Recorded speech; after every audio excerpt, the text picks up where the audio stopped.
अस्सलाम वालेकुम स्टूडेंट्स, कैसे हैं जी आप? ठीक हैं? डॉक्टर आबिद आपके साथ बात कर रहा हूँ मैं। आज हम लीजिंग का सेशन करेंगे। लीजिंग को आज देखते हैं हम। वैसे तो फिनेंस के सारे सब्जेक्ट्स बहुत इंटरेस्टिंग हैं। उसके लिए एक आपको खास किस्म की जो है फ्रेमवर्क वो तैयार रखना है कि भाई आपने एक पजल है, एक बड़ी सी पिक्चर है, उसका एक पजल बना है, उसके पीसेस, बिट्स एंड पीसेस आप जोड़ते जा रहे हैं और एक पूरी पिक्चर बनती है। ठीक, इन द सेम वे इस तरह से काम करना है। मेरी वॉइस क्लियर?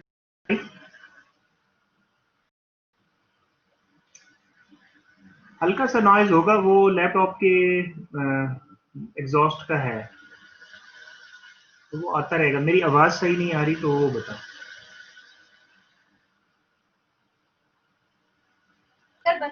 मैंने कोई मैंने कोई एक्सटर्नल माइक नहीं लगाया हुआ ना।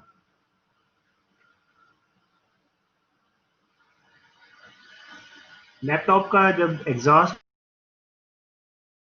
उसका शोर उसके इंटरनल माइक के अंदर भी आता है थोड़ा सा, क्योंकि पहले हम क्लास ले रहे थे लैब से या फिर अपना जो ऑफिस का कंप्यूटर था उससे ले रहे थे। आज मैं लैपटॉप से ले रहा हूँ क्लास, तो उसकी वजह से जो है थोड़ा सा ये इशू रहेगा। इसको थोड़ा सा हैंडल करें। आप इसको हैंडल ऐसे कर सकते हैं कि थोड़ा वो हैंड फ्री वगैरह लगा लें, हेडफोन्स वगैरह लगा लें।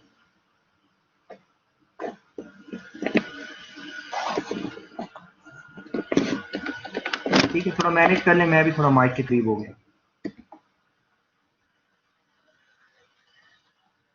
अच्छा जी, आज हम लीजिंग को पढ़ेंगे।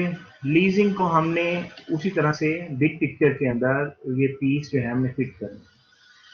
तो मैं एक थोड़ा सा रिव्यू दे देता हूँ आपको चीज़ों का। हम पढ़ रहे हैं फिनेंशियल मैनेजमेंट। फिनेंशियल मैनेजमेंट एक जो है, आप समझ लें, वो मैनेजर जो फिनेंसेस को मैनेज करता है वो फिनेंशियल मैनेजमेंट का काम करता है, वो मैनेज करता है फिनेंसेस। तो फिनेंशियल मैनेजर, जैसे मैं अक्सर बोलता भी हूँ इसी बात के ऊपर, कि फिनेंशियल मैनेजर के 3 जो है टास्क हैं और एक उसका ओवरऑल गोल। ओवरऑल गोल क्या है, आप जरा लिखें यहाँ पे, क्या ओवरऑल गोल होता है फिनेंशियल मैनेजर का?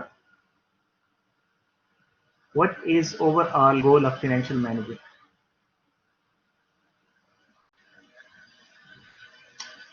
वो तो किसी भी मैनेजर का होता है ना रोल।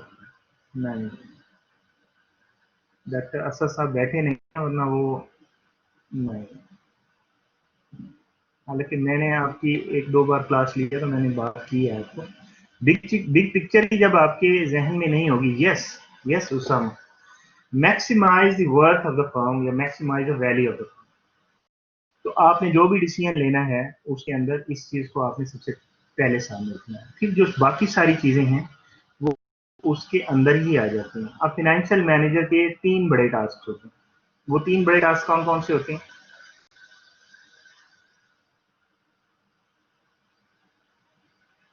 मैं वेट कर रहा हूँ आपके, आपका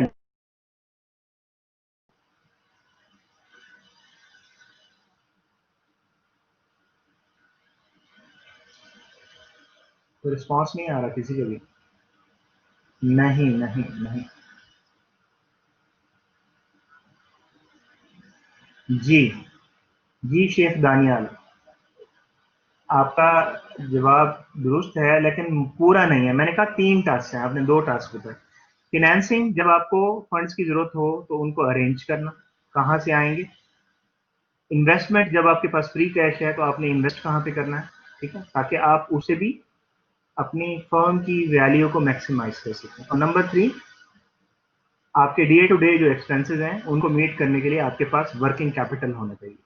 तो 3 डिसीजंस बहुत इंपॉर्टेंट है। Financial management is all about these 3 decisions, and all these three decisions, yeah, three types of management basically converge to maximize the worth of the firm. ठीक है, और फर्म का मतलब क्या है? We are talking about the corporations. ठीक है, हम कॉर्पोरेशंस की बात कर रहे हैं, कॉर्पोरेट वर्ल्ड की बात कर रहे हैं. बजट को मेंटेन करना उसी के अंदर आ जाएगा ना. बजट को मेंटेन करना, आप फर्म की वैल्यू को मैक्सिमाइज करने के लिए क्या करते हैं? बजट क्यों बनाते हैं? बजट का पर्पस क्या होता है? आप फोरकास्ट करते हैं आपके ये एक्सपेंसेस होंगे और ये आपकी इनकम रहेगी. तो आपकी अगर इनकम ज़्यादा है तो उसको आपने कहाँ लगाना है? आपके एक्सपेंसेस जो है, आपने बड़े प्रोजेक्ट्स लगाने हैं, उसकी फाइनेंसिंग कहाँ से आएगी? तो सारी चीज़ें उसके अंदर, बजट के अंदर ही आप देखते होते हैं. ठीक है, फाइनेंसिंग, इन्वेस्टिंग डिसीजंस और वर्किंग कैपिटल मैनेजमेंट.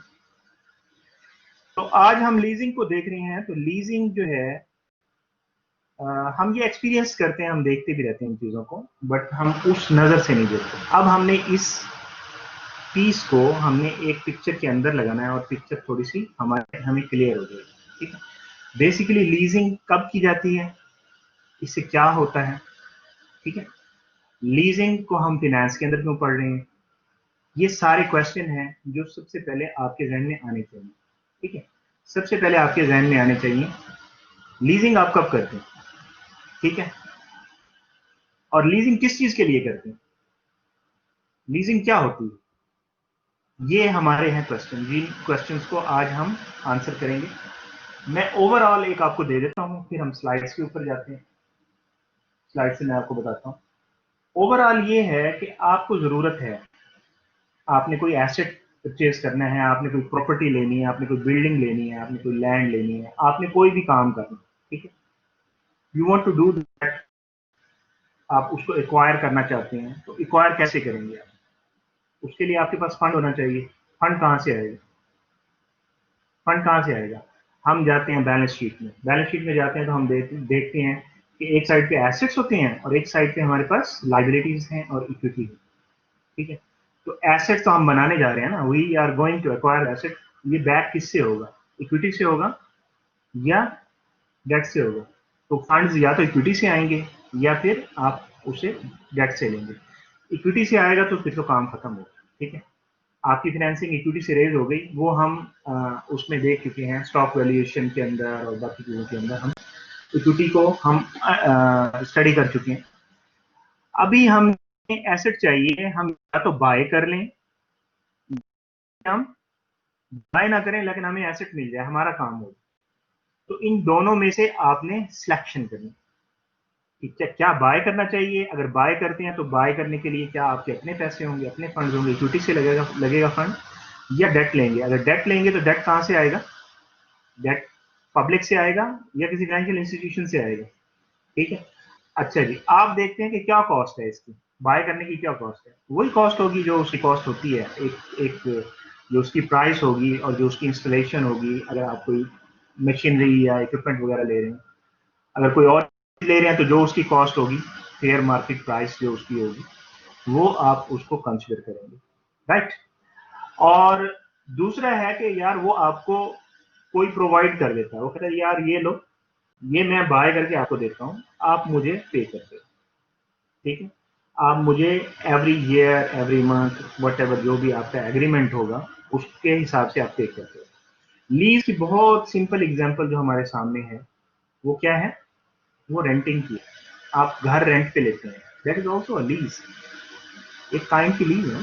घर आपका नहीं है, बट आपके पास क्या राइट है? आप उसको यूज कर सकते हो. उसको यूज करने के लिए आप उसका रेंट पे करते हो. ठीक है, लाइक आप ट्रैवल करते हो, एक जगह से, एक शहर से दूसरी जगह जाते हो, या एक एक पॉइंट से दूसरे पॉइंट पे जाते हो, तो आपके पास अपनी गाड़ी नहीं है, तो आप क्या करते हो? आप टैक्सी लेते हो. टैक्सी लेके टैक्सी पे एक जगह से बैठ के दूसरी जगह चले जाते हो. तो ये भी लीज है. ठीक है, कुछ लीजेस का एग्रीमेंट होता है, कुछ का नहीं होता. तो ये सिंपल अंडरस्टैंडिंग है. आप गाड़ी नहीं ले सकते लेकिन एक जगह से दूसरी जगह गाड़ी पे जा तो सकते हैं.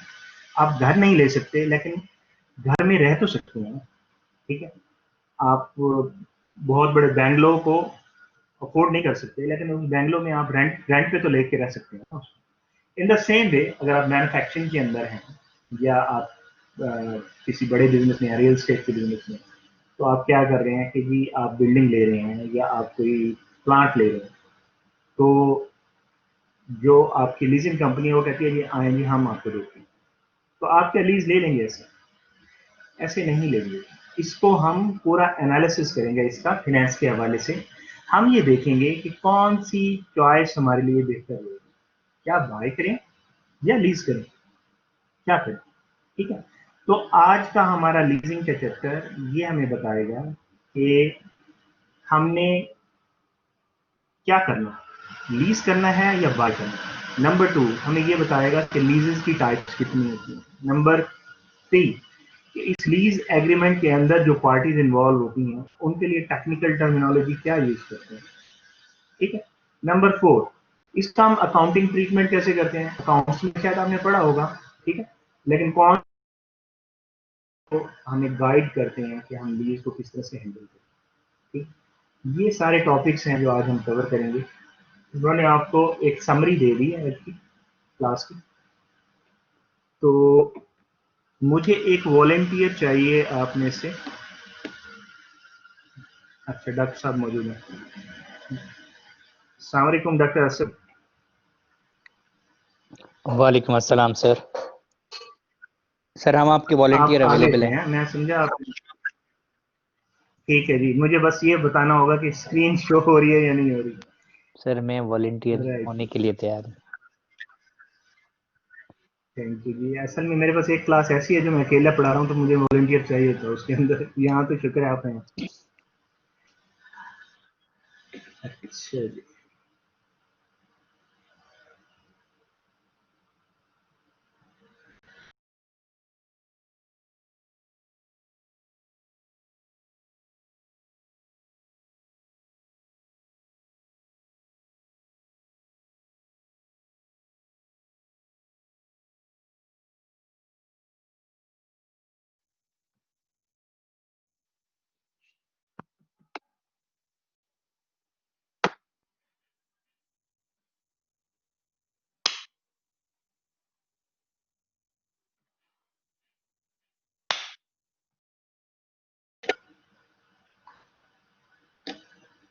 जी, जी डॉक्टर साहब, आज थोड़ा सा कनेक्टिविटी का इशू आ रहा है,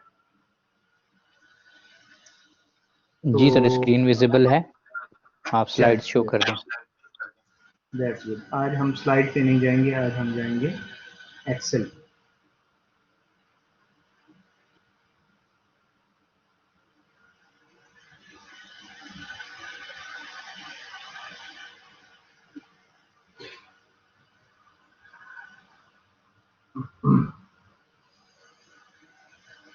अच्छा, इसमें एक्सेल नहीं शो होगी।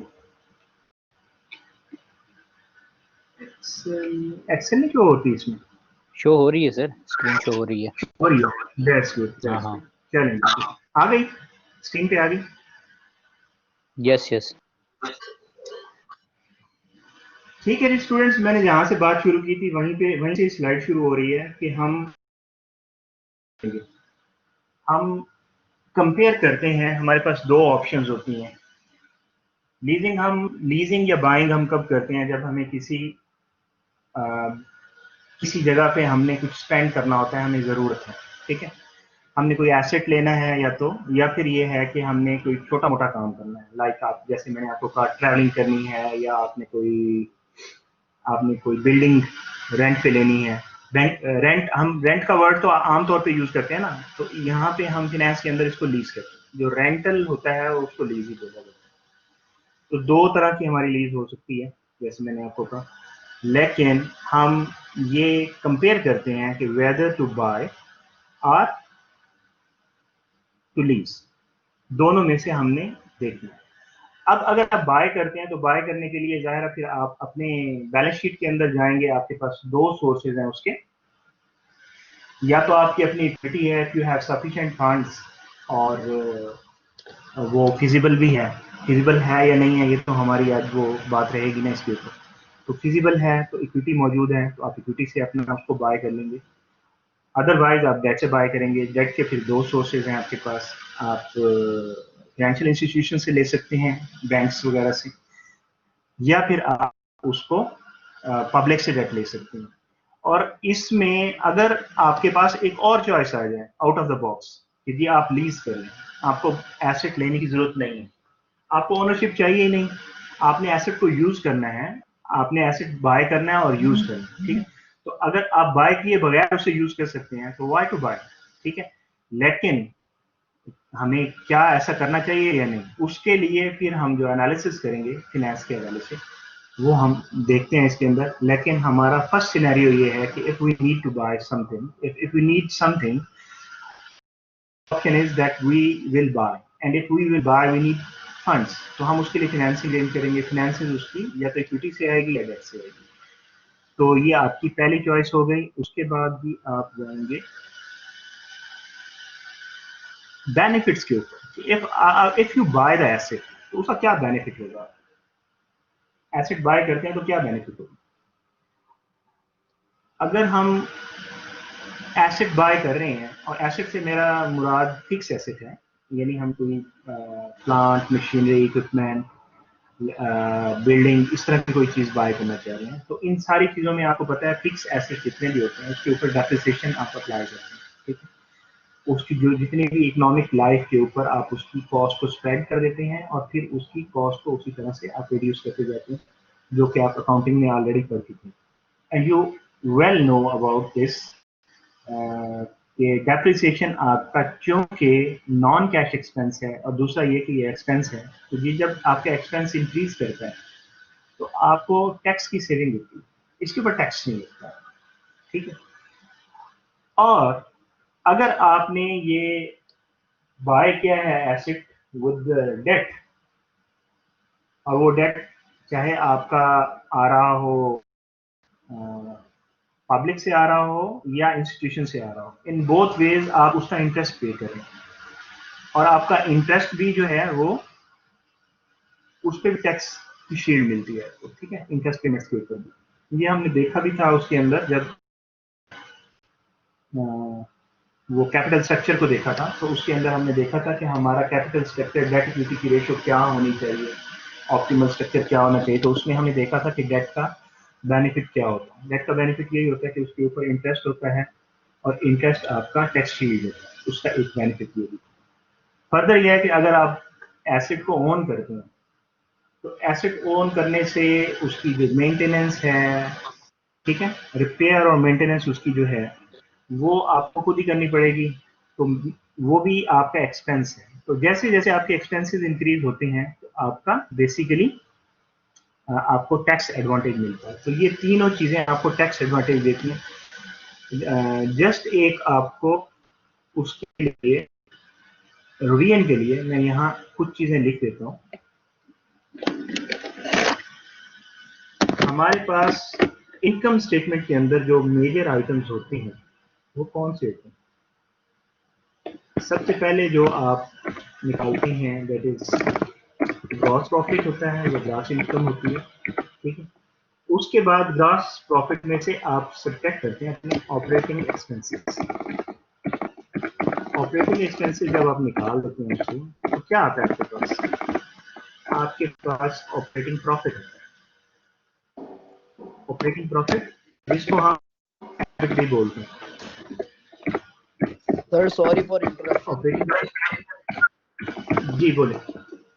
सर आपके बैकग्राउंड में बहुत ज्यादा शोर है, आवाज बिल्कुल भी क्लियर नहीं आ रही।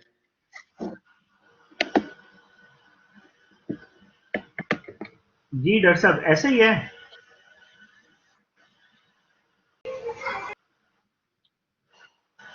डॉक्टर असद,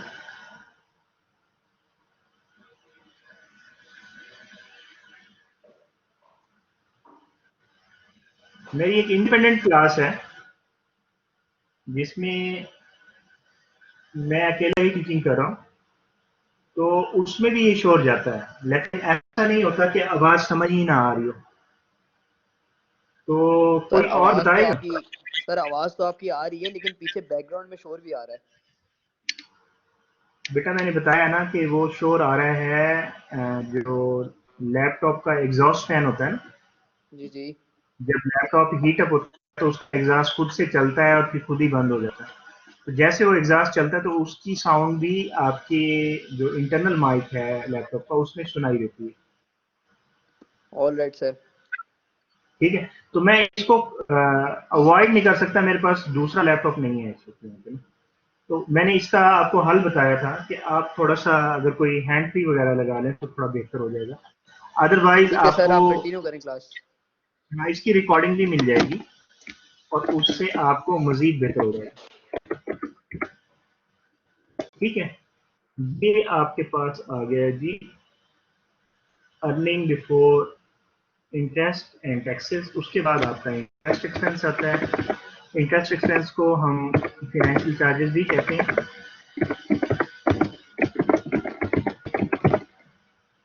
और उसके बाद आपका ईबीटी, ईबीटी आता है जिससे आप ईबीटी को क्या कहते हैं, प्रॉफिट या इनकम बिफोर टैक्स।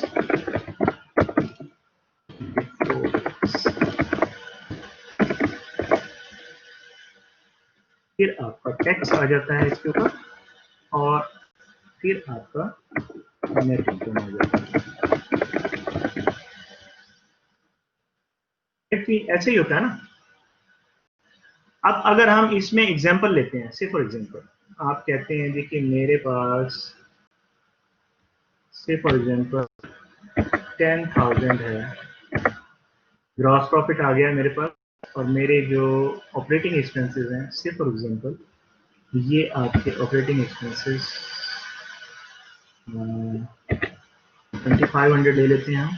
तो आप इसमें से इसको माइनस करेंगे तो आपका ऑपरेटिंग प्रॉफिट आ जाएगा।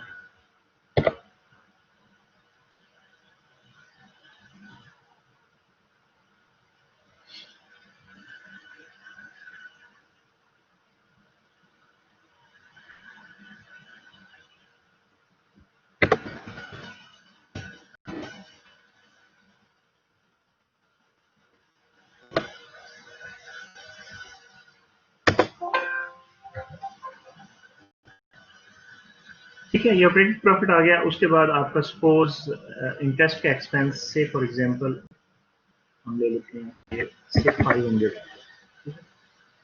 तो आप इसमें से इसको माइनस कर देंगे तो आपका इंटरेस्ट टैक्स से पहले की इनकम आ जाएगी।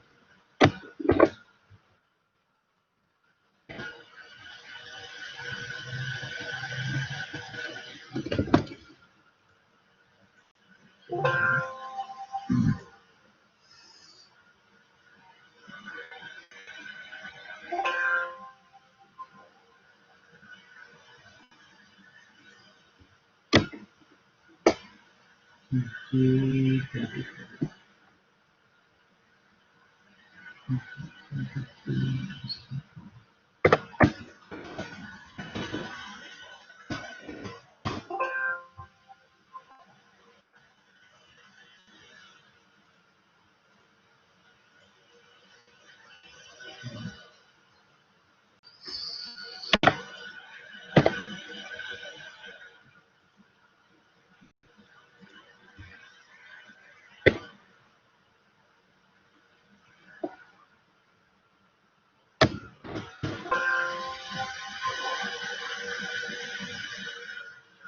तो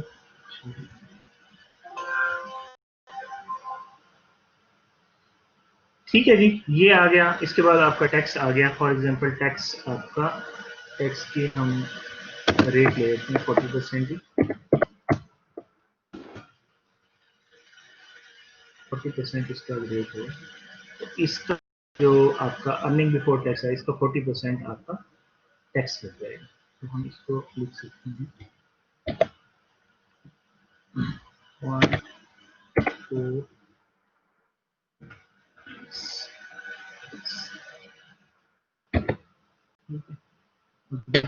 आपके पास ये हो जाएगा 10 माइनस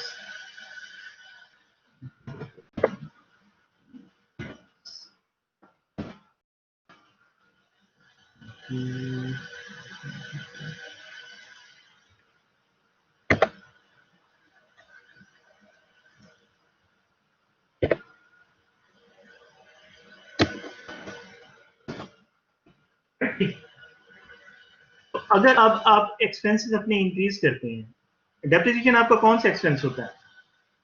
ऑपरेटिंग एक्सपेंस होता है। अगर आपका ऑपरेटिंग एक्सपेंस इंक्रीज करता है, से फॉर एग्जांपल आपने एसेट एक नया बाय किया, तो आपके ऑपरेटिंग एक्सपेंस थोड़े से इंक्रीज तो होंगे। सपोज 2500 की जगह आपका एक्सपेंस हो जाता है 200 इंक्रीज कर देते हैं, 200 इंक्रीज कर देते हैं। तो आप यहाँ पे आप देखें नेट इनकम अभी क्या है इसकी, इसको आप नोट कर लें। यहाँ पे आपकी नेट इनकम आ रही है 4200 की, ठीक है। ये बिफोर एक्वायरिंग द एसेट, ठीक है। अब आपने एसेट एक्वायर किया और आपका ये 1 ईयर पास हुआ, आपकी डेप्रिसिएशन काउंट हुई उसकी, तो सपोज आपका ऑपरेटिंग एक्सपेंस 200 से इंक्रीज कर दिया,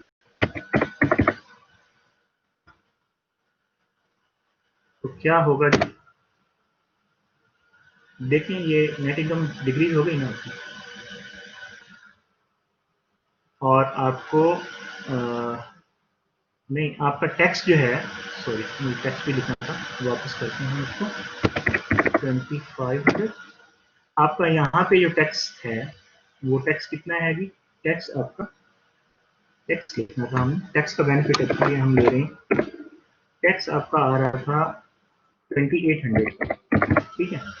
so you increase it by 200, तो आपका टैक्स डिक्रीज हो गया ना बाय 80, ठीक है।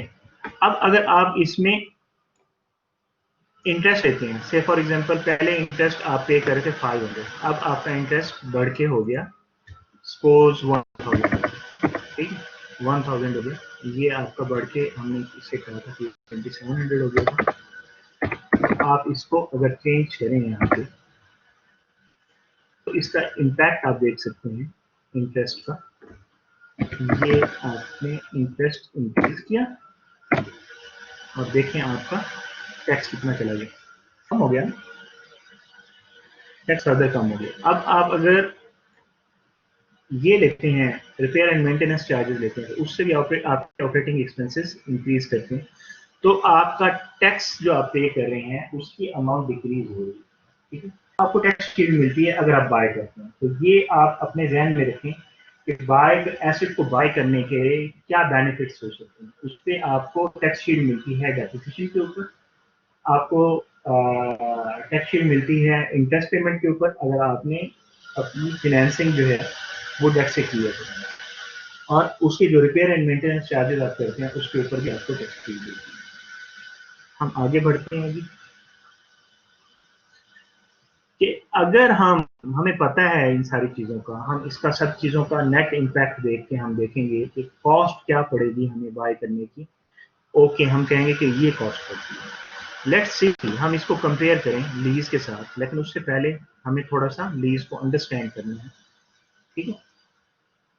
फर्म ए को कोई एसेट चाहिए, ठीक है, और फर्म बी जो है उसके लिए फंड्स को अरेंज करेगा, उसको एसेट बाय करके दे देगा यूज करने के लिए, और फर्म ए जो है उसके लिए वो उसकी लीज पेमेंट्स करेगा। लीज पेमेंट्स यानी उसकी रेंटल पेमेंट्स जो भी होंगी वो उसको करेगा फर्म बी को, कितनी देर तक, जितनी देर का वो कॉन्ट्रैक्ट होगा, लीज कॉन्ट्रैक्ट होगा, उसको हम उसमें जो ड्यूरेशन आप सेट करेंगे उसको हम लीज टर्म करते हैं, ठीक है।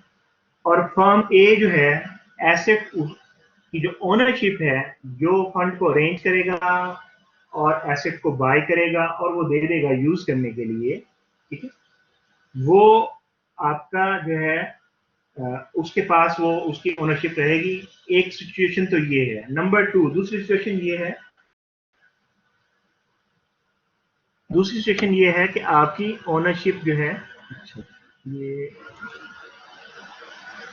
ओनरशिप नहीं होगी, यूजेस द एसेट आएगा, ये थोड़ी सी मिस्टेक है। ये जो लाइन है जहाँ पे मेरा इस वक्त माउस का कर्सर है, ये firm B will own the asset, ठीक है, वो ओन करेगा एसेट को, और फर्म ए जो है वो यूज करेगा एसेट को, firm A will use the asset. तो इस तरह से सिचुएशन होगी। इन दैट केस आपको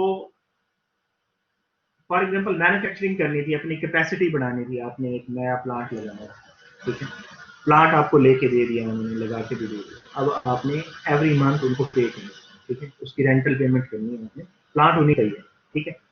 इसकी बहुत आसान एग्जांपल ये है कि हमें गाड़ी चाहिए, ठीक है, हमारे पास पुरानी गाड़ी है, हमने पुरानी गाड़ी को रिप्लेस करना है नई गाड़ी से, पुरानी गाड़ी की जो प्राइस है वो कम मिल रही है, हम उसको बेच देंगे, नई गाड़ी ले लेंगे। नई गाड़ी लेंगे तो हमारे पास तो पैसे नहीं है नई गाड़ी लेने के लिए, तो हम क्या कहेंगे, हम कहेंगे कि कोई हमें इसके लिए फंड दे दे, हम उसको पे करते रहेंगे, ओनरशिप भले उसके पास है, ठीक है। तो दिस इज द केस, इसको हम लीज करेंगे, ठीक है, जिसमें एक्चुअली जो फाइनेंसिंग है और जो ओनरशिप है एसेट की वो कोई और कर रहा है और आप क्या कर रहे हैं, आप सिर्फ यूज कर रहे हैं। तो आपको क्या कहेंगे और उसको क्या कहेंगे जो फंड को अरेंज करके देता है, इसकी क्या टर्मिनोलॉजी हम यूज करते हैं,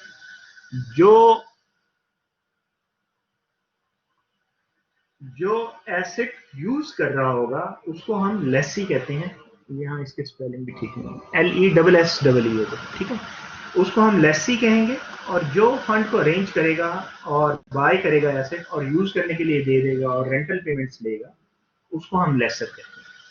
तो इन दोनों में काफी कंफ्यूजन होता रहता है, इसको आपने इस तरह से याद रखना है कि ओनरशिप जिसके पास है वो लेसर है, ठीक है, ठीक है, वो लेसर, और जो यूज कर रहा है वो लेसी।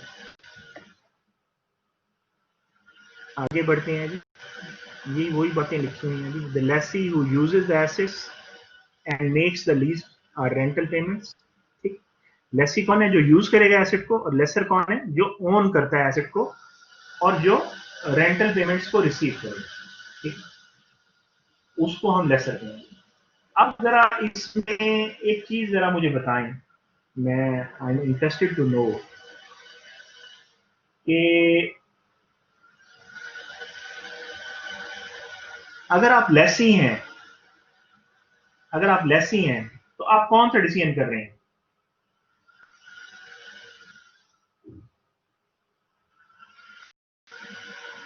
और अगर आप लेसर हैं तो आप कौन सा डिसीजन कर रहे हैं विद रिस्पेक्ट टू फाइनेंस। अभी हमने स्टार्ट में रिव्यू किया फाइनेंशियल मैनेजर, अब आप फाइनेंशियल मैनेजर लीजिंग कंपनी के भी तो हो सकते हैं ना, जो लीज पे देता है लेके चीजों को, जो लेसर, और आप कंपनी भी हो सकते हैं, दोनों सूरतों में ये किस तरह के डिसीजन होंगे, जो लेसर है उसका कौन सा डिसीजन होगा, ये जरा देखो क्या आप बता रहे हैं, इसके साथ लिखें ना, लेसर का जो डिसीजन होगा एसेट को लेके देने का उसको क्या कहेंगे, फाइनेंसिंग, फाइनेंसिंग तो फंड को अरेंज करना होता है,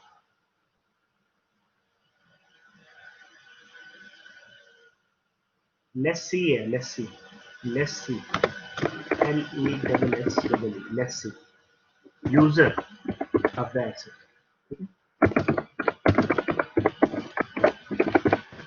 ठीक है, यूजर ऑफ एसेट। जरा लगाए ना दिमाग अपना, बाइंग डिसीजन कहां से होगा, हमने बाइंग डिसीजन को पढ़ा था फाइनेंशियल मैनेजमेंट के अंदर, हमने कहा 3 मेजर टास्क हैं, उसमें से कौन सा टास्क है ये, वो बाय करके दे रहा है, उसे कुछ मिल भी रहा है उसकी उसका रिटर्न में,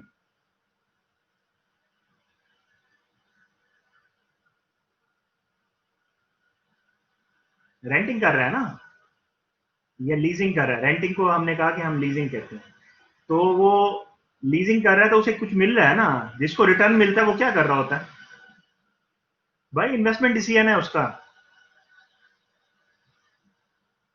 देख लें आप, थोड़ा सा दिमाग को लगाएं। अच्छा, जो लेसी है वो क्या कर रहा है,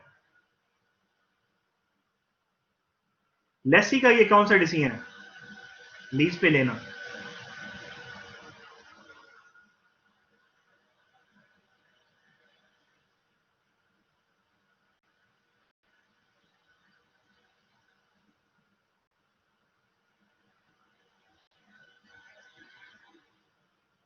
देख लें, बताते नहीं सही तरह से, चलो ठीक है, अच्छा जी, उसके लिए ये फाइनेंसिंग डिसीजन, क्योंकि वो एसेट यूज कर रहा है, उसको एसेट चाहिए था, एसेट उसको मिल गया, ठीक है, ठीक है ना, उसने उसको एसेट चाहिए था, उससे वो अपनी प्रोडक्शन को व्हाटएवर जो भी अपने वो ऑपरेशनल बेनिफिट उससे लेना चाह रहा है वो उसे ले रहा है। तो लेसरी के लिए जो है वो फाइनेंसिंग डिसीजन है और लेसर के लिए इन्वेस्टमेंट डिसीजन है।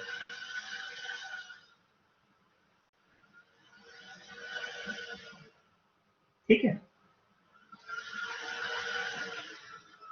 क्लियर है यहां तक? आगे बढ़ते हैं जी। अब हम देखते हैं कि अच्छा चलो जी, लीज तो ये हो गई, अब टर्मिनोलॉजी ये हो गई, एग्रीमेंट जो होगा उसमें लीज टर्म भी होगी, हमने ये भी देख लिया। Let's go to the types of lease. तो दो तरह की लीजेज हैं according to international accounting standard का जो आर्टिकल 17 है उसके हिसाब से जो टाइप्स ऑफ लीजेज हैं वो एक excuse me operating sir. Lease है और एक जी। सर आप अगर हैंड फ्री लगा लें तो वो ज्यादा बेटर नहीं हो जाएगा सबके लिए? मेरी आवाज ज्यादा आएगी फिर आपको? सर आवाज तो आपकी सही आएगी, लेकिन वो जो बैकग्राउंड में आपका जो प्रोसेसर जो आवाज कर रहा है वो उसकी कम हो जाएगी। ठीक है, वो कभी कभी इशू आ रहा है, फ्रीक्वेंट नहीं आ रहा है इतना। सर वो आप टाइप कर रहे हैं ना तो कीबोर्ड की आवाज भी आ रही है, जरा बहुत ज्यादा आ रही है। अच्छा जी, टाइप नहीं करते आप? ओके, ठीक है सर। टाइप में कर रहा था कि चलें आपको थोड़ा सा आइडिया हो जाए अच्छी तरह से। ठीक है सर। अब हमने कहा जी जो टाइप्स ऑफ लीजेज हैं, थोड़ा सा बेयर करें ना, जब वो कहते हैं कि when there is no escape तो फिर क्या करना चाहिए? तो जिनको स्क्रीन नहीं नजर नहीं नहीं सर आ सर, ठीक है रही, सर, आप कंटिन्यू करें। सर बिल्कुल परफेक्ट आवाज आ रही है, आप कंटिन्यू करें सर प्लीज। बेटा जिनको स्क्रीन नजर नहीं आ रही वो जूम कर सकते हैं अपने यहाँ से ना, तो प्लीज जूम कर लें। बिल्कुल सर, परफेक्ट आवाज आ रही है सर बिल्कुल। चलेंगे। Otherwise, you will have access to the recording, and I will share the same recording on your Telegram group. Don't you worry, उसमें आपको आवाज सही आएगी। और आई मैं थिंक सर कोई अपने इशू, जितने भी लेक्चर हैं, हाँ, मैं आबिद अपने साहब जितने भी कोई लेक्चर इशू हैं उन नहीं है सबको आवाज में, यू कैन कैरी ऑन, कोई इशू नहीं है आवाज में आबिद साहब, छोड़ दें इनको आप। राइट। अच्छा, टाइप्स ऑफ लीजेस में हमने कहा एक ऑपरेटिंग लीज है, एक कैपिटल लीज है। ठीक है, अभी हम देखते हैं कि ऑपरेटिंग लीज क्या है और कैपिटल लीज क्या है, क्या डिफरेंस है इन दोनों लीजेस के अंदर। We will compare and accordingly we will select कि हमें कौन सी लीज करनी है किस सिचुएशन के अंदर। क्या हमारे लिए ऑपरेटिंग लीज बेहतर होगी या कैपिटल लीज बेहतर होगी? पहले तो हमारा डिसीजन वो स्टार्ट वाला है, बाइंग और लीजिंग। ओके, हमने बाइंग नहीं करनी, लीजिंग करनी है। और कौन सी लीजिंग करनी है? ऑपरेटिंग लीज पे जाना है, कैपिटल लीज पे जाना है। तो उसके लिए जाहिर है we have to build concept on this कि what is operating lease and what is the capital lease. ठीक है, सो वी मूव अहेड। ठीक है जी, ऑपरेटिंग लीज क्या है जी? तो इसको रीड करें। शॉर्ट टर्म, बहुत शॉर्ट टर्म होती है, बिल्कुल वैसे ही जैसे शॉर्ट टर्म हम यूज करते हैं। सर कहते हैं ना, ऑपरेटिंग लीज ये होती है जिसके अंदर हम ऑनर नहीं बन सकते, और कैपिटल लीज ये होती है जिसके एंड में हम ऑनर बन जाते हैं। जैसे लीज में हम कारों की करवाते हैं तो एंड में हम खुद ही ऑनर हो जाते हैं। जी ठीक है, ये बात भी सही है, but this is not the only thing. जो शॉर्ट टर्म है ये वेरी शॉर्ट होता है, मतलब इसको आप मैक्सिमम मंथ्स में या ईयर में लेके जा सकते हैं। और जैसे फॉर एग्जांपल आपने आपकी कंपनी में एनुअल डिनर है, ठीक है, या एनुअल मीटिंग है बोर्ड्स की। तो आप क्या करते हैं, आप कहते हैं कि यार ये जो हमारे पास अपना हॉल नहीं है, तो हॉल हमें जो है वो लीज पे लेना पड़ेगा ना, रेंट करना पड़ेगा। तो 3 दिन मीटिंग चलनी है, तो 3 दिन के लिए आपने हॉल ले लिया। तो अब हॉल बाय करेंगे या रेंट करेंगे? तो शॉर्ट टर्म कितना शॉर्ट टर्म है? You are getting for three days only. ठीक है, इन द सेम वे आपको लगता है कि जी इलेक्ट्रिसिटी का बहुत इशू हो रहा है, प्रॉब्लम रहेगा, तो why not we get a generator for 1 month, क्योंकि आपके जो काम है वो बहुत ज्यादा इंपॉर्टेंट है, you have orders in Q, आपकी प्रोडक्टिविटी सफर कर रही है उसकी वजह से। What do you will do? आप जनरेटर बाय करेंगे, जो इंडस्ट्रियल जनरेटर है उसको बाय करेंगे या लीज करेंगे? आप 1 महीने के लिए लीज करेंगे उसमें। आपको गाड़ियां चाहिए, आपकी बाहर से दूसरे कंट्री में आपके जो पार्टनर्स हैं, बिजनेस पार्टनर्स हैं, वो आ रहे हैं किसी डिस्कशन के लिए और उन्होंने स्टे करना है 1 वीक के लिए यहाँ पे, आपको गाड़ी चाहिए उनके लिए, और गाड़ी आप उनको वो नहीं दे सकते जो आपके पास टोयोटा कोरोला पुरानी है वो नहीं दे सकते, आपने उनको नई गाड़ी देनी है। तो आप क्या करेंगे, आप जाएंगे, आप 1 वीक के लिए गाड़ी लीज ले लेंगे। तो this is all kind of operating लीजेस, short term होगी, ठीक है। और जो आपकी उसकी लीज की जो आप रेंटल दे रहे होते हैं वो इतना कम होता है कि वो कुछ भी नहीं होता उसकी एक्चुअल कॉस्ट के कंपैरेटिव में। अगर उसको कंपेयर करें आप उसकी एक्चुअल कॉस्ट से, जैसे मैंने हॉल की एग्जांपल दी, जैसे मैंने जनरेटर की एग्जांपल दी, जैसे मैंने गाड़ी की एग्जांपल दी, ठीक है। तो आपकी गाड़ी की प्राइस तो बहुत ज्यादा है, 7 डेज का रेंट कितना होगा उसका, मिनिमल, ठीक है। ये फॉर एग्जांपल आपने जाना है पिकनिक के लिए अपनी फैमिली को लेके, हम चलो इसको बिजनेस से थोड़ा सा नीचे लेके आते हैं अंडरस्टैंडिंग के लिए। तो आपके पास गाड़ी नहीं है, या गाड़ी आपकी गई हुई है गैराज में काम के लिए, लेकिन आपने जाना है बच्चों के साथ, तो आप क्या करेंगे, आप उबर कराएंगे ना, उबर कराएंगे, आप उबर पे चले जाएंगे और उबर कराएंगे, गाड़ी नहीं लेंगे, सिर्फ वहां जाने के लिए गाड़ी को बाय नहीं करेंगे। तो दिस इज ऑपरेटिंग लीज, ठीक है। Very short term, short term means उसका पीरियड बहुत कम है और जो उसकी पेमेंट्स जो आपको रिसीव होती हैं वो बहुत थोड़ी होती हैं as compare to the cost of that asset जिसको आप यूज कर रहे होते हैं। और वो शॉर्ट टर्म का मतलब है उसको आपने यूज भी शॉर्ट टर्म के लिए करना। तो इसमें जाहिर है आपने अगर 1 वीक के लिए गाड़ी ली है या 3 दिन के लिए हाल लिया है या आपने 1 मंथ के लिए जनरेटर लिया है, तो अगर जनरेटर में कोई फॉल्ट आ जाए या कोई प्रॉब्लम हो जाए तो उसकी जो मेंटेनेंस है वो ओनर के जिम्मे होगी, लेसर होगा उसके जिम्मे, आपके जिम्मे नहीं होगी। ऑपरेटिंग लीज की एक खुसूसियत ये भी है कि उसकी मेंटेनेंस और उस केस के वो ब्रेक डाउन हो जाता है एसेट, आपका गाड़ी है खराब हो गई तो क्या आप उसकी इंश्योरेंस भी आप देंगे, आपने तो गाड़ी 7 दिन के लिए ली थी, तो इंश्योरेंस तो वो कंपनी ने इंश्योरेंस उसकी पे की हुई होगी ना, कि वो इंश्योरेंस क्लेम करेंगे और इंश्योरेंस और मेंटेनेंस और इस तरह के सारे उसके जो काम हैं वो लेसर के जरिए, ठीक है।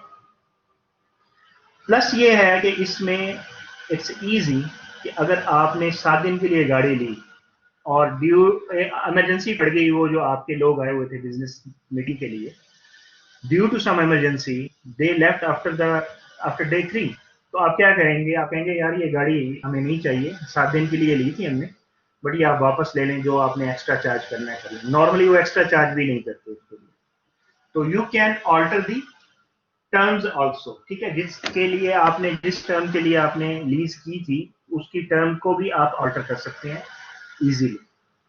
तो इसमें देखें कौन सी चीजें हैं, नंबर 1 शॉर्ट टर्म, नंबर 2 उसकी payments very short as compare to the cost of the asset, number 3 उसकी मेंटेनेंस, उसके इंश्योरेंस और सारे उसके जो कॉस्ट है वो लेसर के जिम्मे, और number 4 you can alter the term of the lease.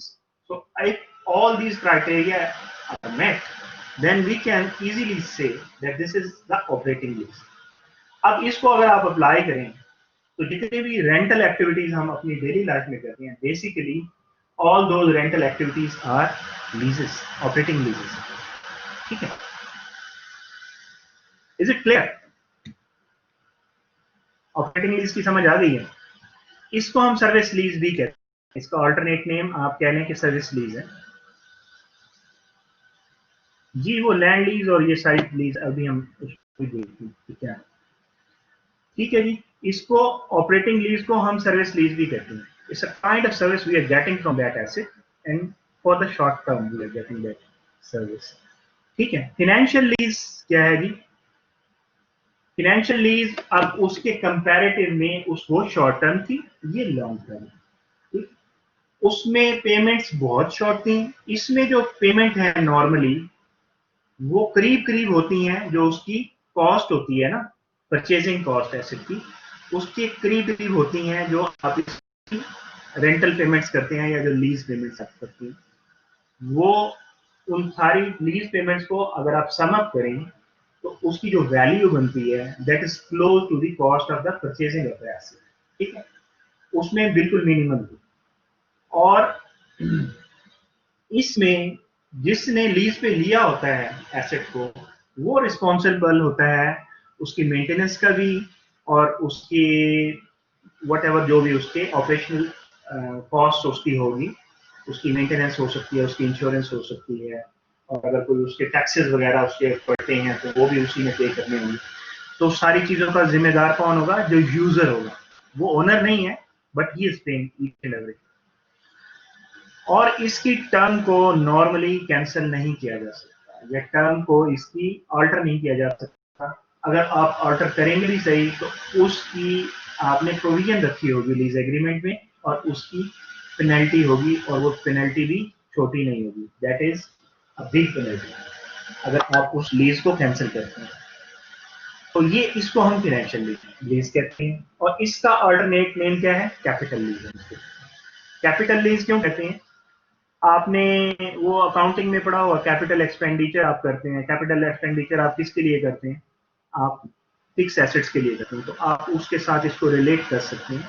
Basically जो फाइनेंशियल लीज है, this is for capital expenditure.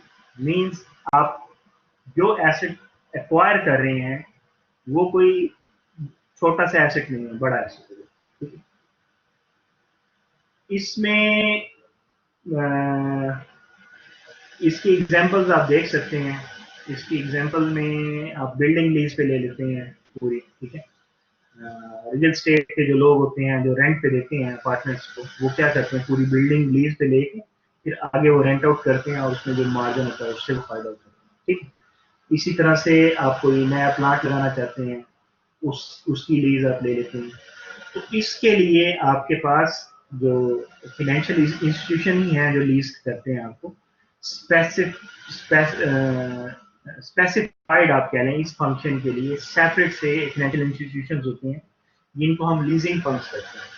और मोस्टली ये लीजिंग फर्म्स अटैच होती हैं किसी बैंक के साथ भी, ठीक है। तो अब हमने ये अंडरस्टैंड कर लिया कि ऑपरेटिंग लीज कौन सी है, फाइनेंशियल लीज कौन सी है, और इनके अल्टरनेट नेम क्या है। ऑपरेटिंग लीज का अल्टरनेट क्या होगा? Service lease. और फाइनेंशियल लीज का अल्टरनेट नेम क्या है? Capital lease. तो हमें ये पता चल गया कि ये क्या है, ठीक है। हम थोड़ा सा और आगे मूव करते हैं।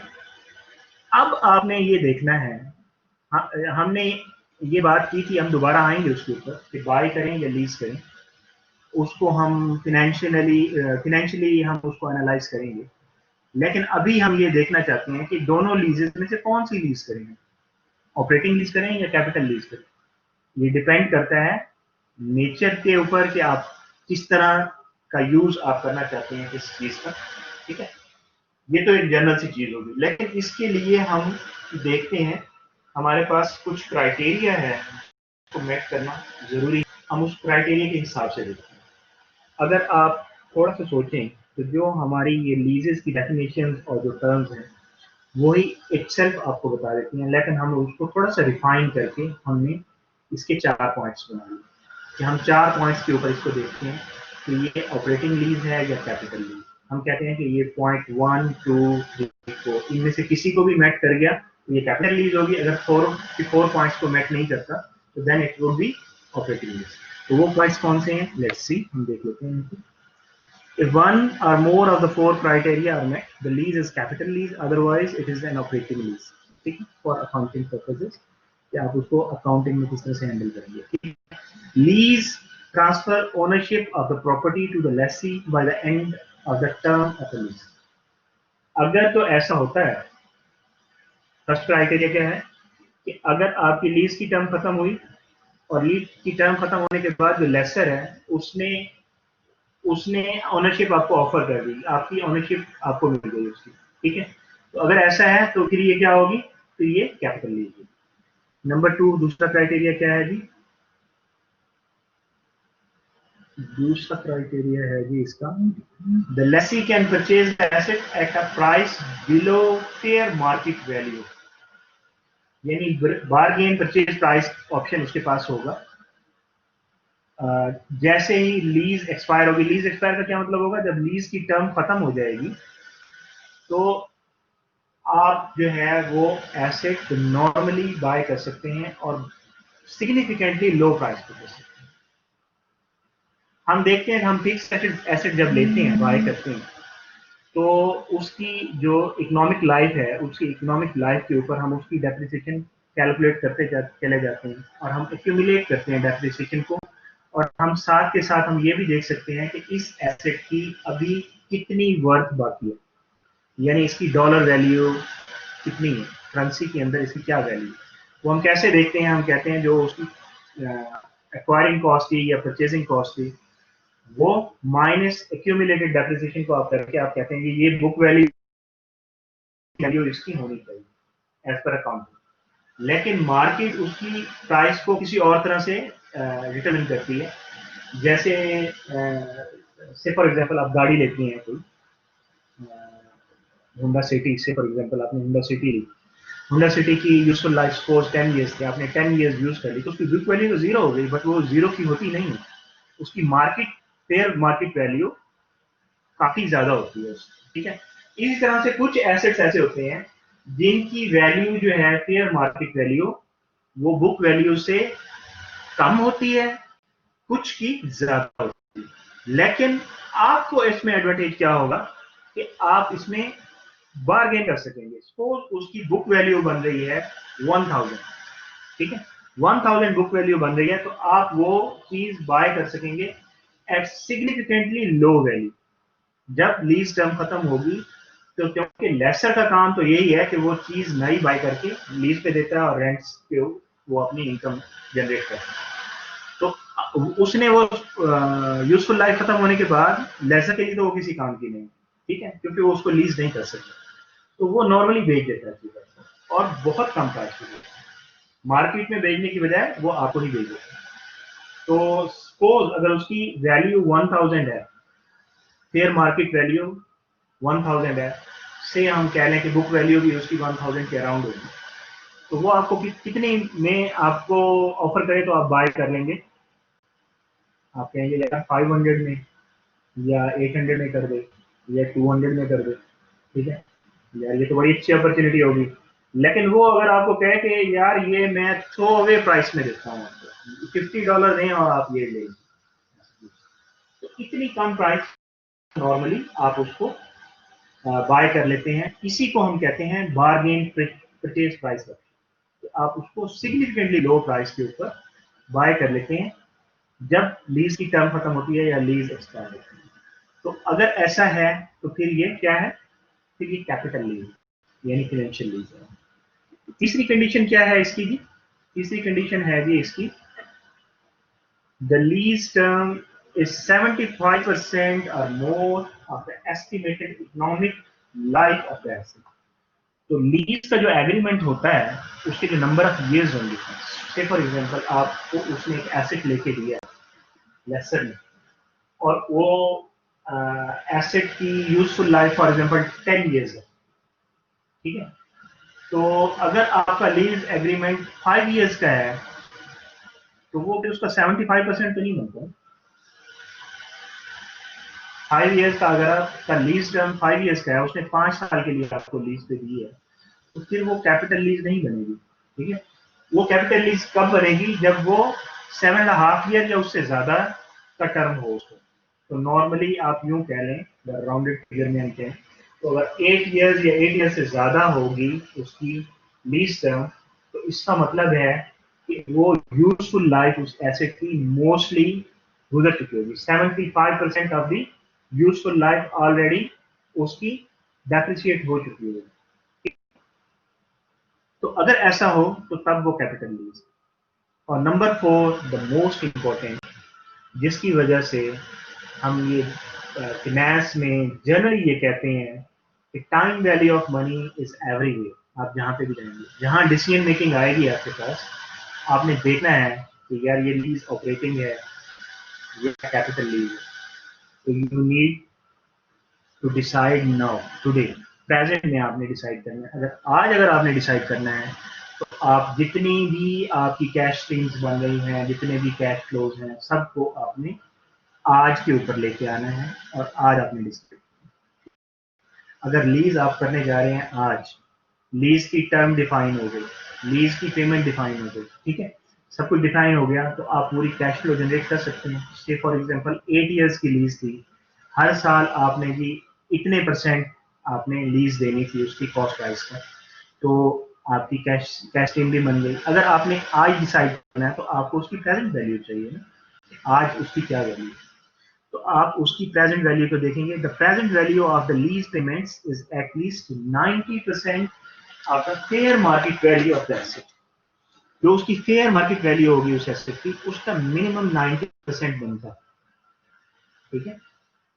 स्टार्ट ऑफ द लीज के ऊपर, जब आप लीज स्टार्ट कर रहे हैं उस वक्त, यानी आज अगर आप लीज करने जा रहे हैं तो आज स्टार्ट कर रहे हैं ना लीज को, आज आपका एग्रीमेंट हो गया लीज का, आपको ये पता चल गया कि लीज की टर्म क्या है, लीज की पेमेंट्स क्या होंगी, तो आपकी लीज की जो पेमेंट्स हैं वो उसकी जो भी फ्रीक्वेंसी हो, एनुअल है या सेमी एनुअल है, वट जो भी है, उसमें आपको पता चल जाएगा ना कि हर इतने टाइम के बाद मैंने इतना इतना पे करना है।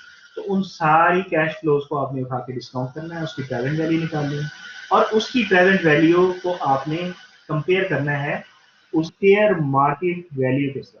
फेयर मार्केट वैल्यू उस एसेट की क्या होगी जब उसको बाय कर रहे हैं आप, तो उसकी कॉस्ट ही होगी ना, एक नई चीज वो बाय करके दे रहा है ना, सेकंड हैंड चीज को लीज नहीं कर रहा ना लेसर, आपको नया एसेट परचेज करके दे रहा है। और नॉर्मली लेसर आपकी रिक्वायरमेंट को देखता है, आप कहते हैं जी कि मुझे ये प्लान एसेट चाहिए और उसकी ये स्पेसिफिकेशंस हो, वो क्या करता है, वो फंडिंग कर रहा है, ओनरशिप अपने पास रखता है, उसको उसका सिर्फ ये फायदा है लेसर को कि वो उसकी रेंटल पेमेंट्स या लीज पेमेंट वो अपने हिसाब से कैलकुलेशन कर रहा है अपने बेनिफिट्स का, आप अपने हिसाब से अपने बेनिफिट्स को देखो, ठीक। तो आपकी जो फेयर मार्केट वैल्यू होगी eight the start of the lease, वो उसकी कॉस्ट प्राइस ही होगी, तो आप उसकी कॉस्ट प्राइस के साथ उसको कंपेयर करेंगे, you will see whether it is 90% of the cost. अगर तो 90% ऑफ द कॉस्ट है तो डेफिनेटली इट इज अ, ठीक है। नाउ आप you have criteria items from where you can analyze whether a lease is a operating lease or a financial lease, a service lease or a capital lease, right जी। चलिए अब हम इसके कुछ problems को देख लेते हैं। अच्छा, वो जो मैंने शुरू में बात की थी ना बाइंग या लीजिंग की, उसके भी क्वेश्चंस आएंगे, ठीक है, डोंट यू वरी। अच्छा, फाइनेंशियल अकाउंटिंग स्टैंडर्ड बोर्ड का आर्टिकल 13 क्या बताता है जी कि अकाउंटिंग ट्रीटमेंट किस तरह से करते हैं आप लीजिए जी। Sorry to disturb you sir, देख लें अगर कोई और कॉन्सेप्चुअल चीज है तो वो शेयर कर दें ना, प्रॉब्लम्स हम इनको नेक्स्ट वीक भी करवा सकते हैं, नेक्स्ट वीक भी है हमारे पास। ठीक, और इसमें कंसेप्चुअल चीज, चलें ठीक है, मैं देखता हूँ स्लाइड्स को ओपन करता हूँ, यानी इनको अभी एग्जांपल्स ना कराई जाएं।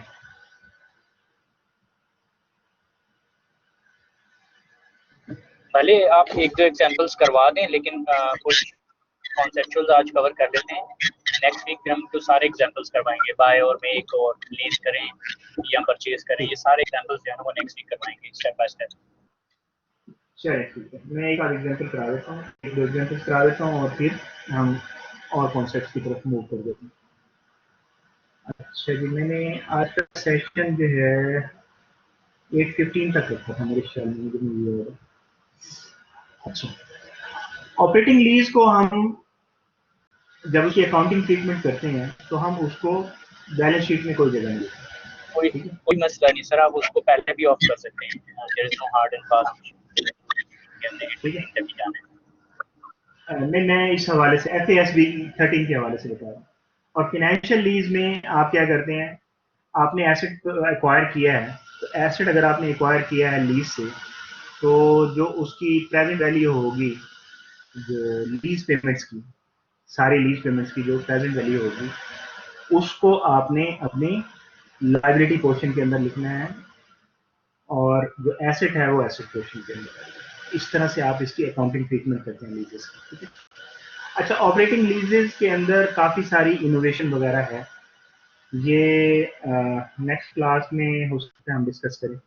ऑपरेटिंग लीजेस हमने स्टार्ट तो इस तरह से किया ना कि रेंटल है, लेकिन इस चीज़ के अंदर भी काफ़ी सारी इनोवेशन है। ऑपरेटिंग लीजेस के अंदर भी बहुत बड़े बड़े एसेट्स भी आ जाते हैं, बहुत सारी चीज़ें आ जाती हैं। तो for the time being, for a conceptual building, हम स्टार्ट यहीं से लेते हैं जो मैंने बताया, ठीक है। तो इसकी अकाउंटिंग ट्रीटमेंट किस तरह से करते हैं, फिनेंशियल लीज या कैपिटल लीज पे जो हमने एसेट जो हम यूज कर रहे हैं, वो एसेट जो है आपका नॉन करंट एसेट के अंदर शो होगा, और आपका जो उसकी पेमेंट्स हैं, present value of all the lease payments, उसको हम लायबिलिटी के अंदर शो करेंगे, लायबिलिटी का बैलेंस शीट, ठीक है। ये टेक्निकल था अकाउंटिंग पॉइंट ऑफ व्यू से। अब जी ये क्वेश्चन आ गया आपके पास,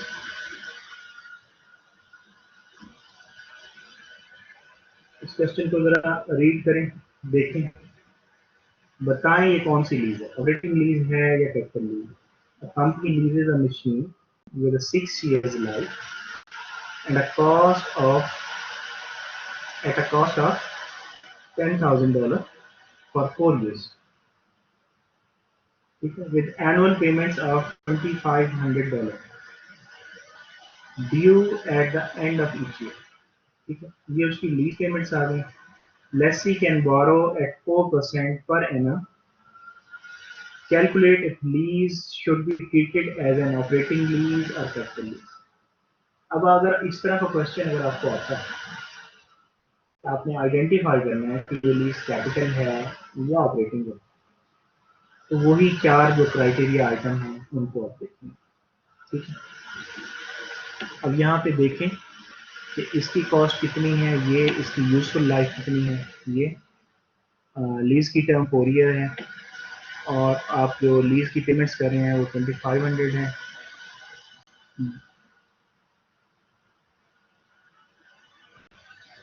ठीक है।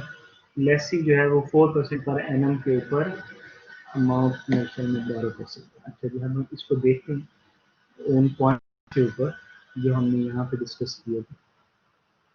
ओनरशिप ट्रांसफर हो रही है, ownership the lease transfers ownership of the property to the lessee by the end of the term, ऐसा कोई जिक्र तो नहीं है। तो फर्स्ट के हिसाब से तो ये लग रहा है कि ये ऑपरेटिंग लीज है। ओके, सेकंड को देखते हैं।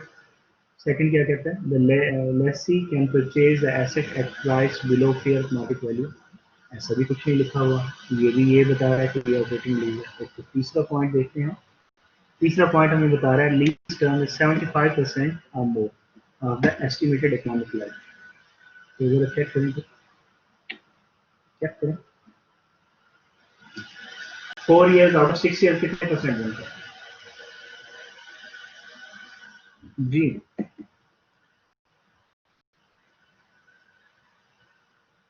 4 years out of 4 out of 6 कितने परसेंट बनता है?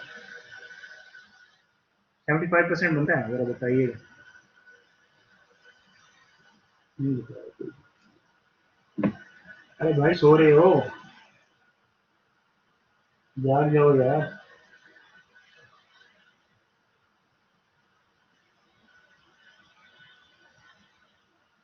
ये बनता है 66%, जबकि हमारी कंडीशन बता रही है कि उसको 75% होना चाहिए, ठीक है। मिनिमम 75% या इससे ज्यादा है, ठीक है। तो इसका मतलब यहाँ से भी ये लग रहा है कि ये ऑपरेटिंग लीज, ठीक है।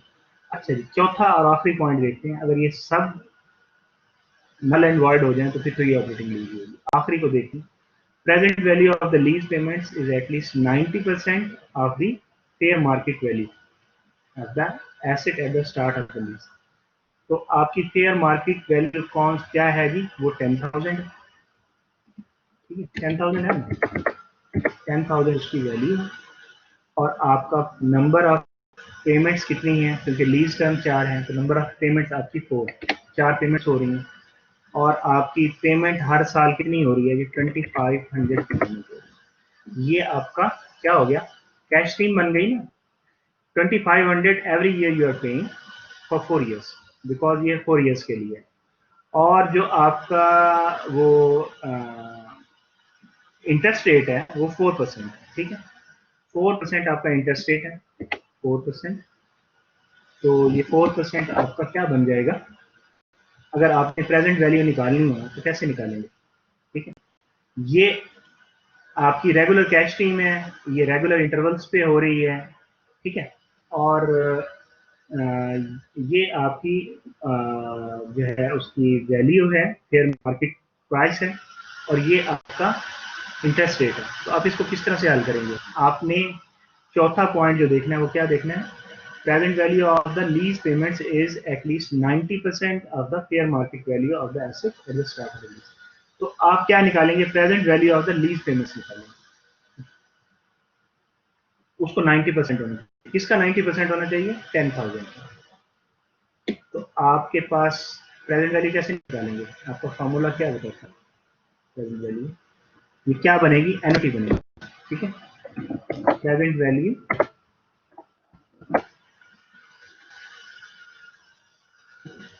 ये 4 टर्म्स के लिए है, इसका क्या फॉर्मूला है जी, इज इक्वल टू, अगर हम इसको कैश फ्लो को सी बोलें, ठीक है, इंटरेस्ट रेट को हम कहें कि ये आर है सपोज, ठीक है, ये आर है, सी ओवर आर इंटू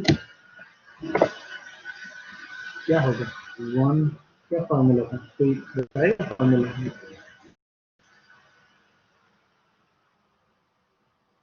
एनओटी का फॉर्मूला कोई बताएगा, नहीं है,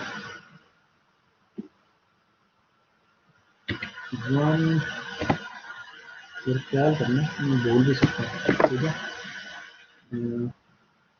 -1 प्लस आर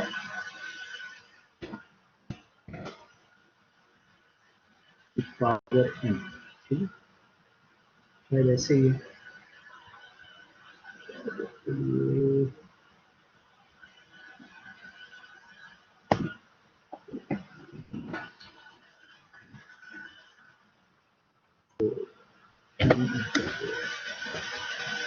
ठीक है, ये सर एक्सेल में आप पीएमटी का फॉर्मूला यूज कर लें। जी जी, एक्सेल में तो खैर हम यूज कर सकते हैं, मैं वैसे फार्मूला इनको बता रहा था। वैसे आप इससे फाइंड कर लेंगे जी, इससे आप फाइंड कर लेंगे प्रेजेंट वैल्यू, जो भी प्रेजेंट वैल्यू आएगी उसको इससे आप कंपेयर करेंगे कितने परसेंट बनता है। अगर वो 90% होगा या 90% से ज्यादा होगा तो वो ऑपरेटिंग लीज नहीं होगी, अगर वो कम होगा तो फिर वो ऑपरेटिंग लीज होगा, ठीक। तो आप देखेंगे यहाँ पे हमने एनालाइज कर दिया इसको। First, we know that the asset is only leased for 4 years out of its possible 6 years useful life, and the asset is given back to the lessor. The requirement is nothing. Second point में है जी, not from the information available कि वो देंगे उसको, ठीक है। और number 3 क्या है, is the lease term equal to 75% more, तो ये भी नहीं है, 66%, 66.6%, ठीक। तो आप यहाँ पे फॉर्मूला पीएमटी का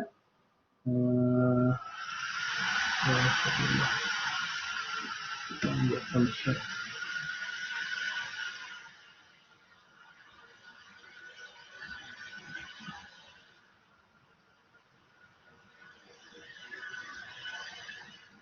अच्छा यहीं पे लगा लेते हैं इसको।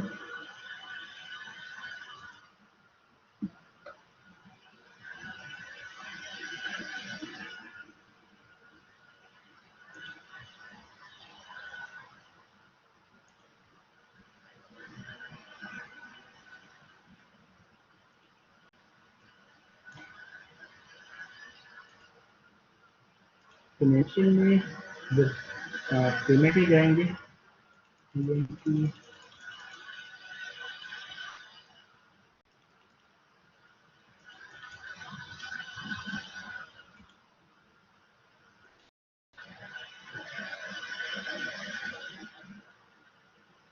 रेट क्या है जी? 4% है, 0.04। पीरियड्स कितने हैं जी? 4 है। और क्या था आपके पास? पेमेंट्स की। पेमेंट आप यानी पेमेंट पेमेंट तो नहीं निकाल रहे हैं, प्रेजेंट वैल्यू निकाल रहे थे। प्रेजेंट वैल्यू तो हम निकाल रहे हैं सर जी। ये पेमेंट से तो नहीं निकलेगा, पीवी से नहीं निकलेगा ना ये तो, एनुटी। यस, हम फॉर्मूला गलत हो जाएगा।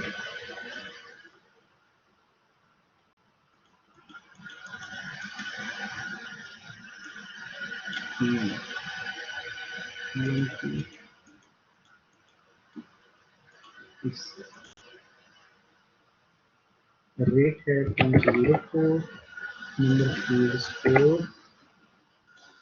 आपकी कैश टीम जो है वो पेमेंट है आपकी, और ये 0 है। और आपकी फर्स्ट पेमेंट कब हो रही है? फर्स्ट पेमेंट कब हो रही है? एंड ऑफ द पीरियड पे हो रही है। तो ये कौन सी एनुटी होगी? नॉर्मल एनुटी होगी। इसमें 0 डालेंगे।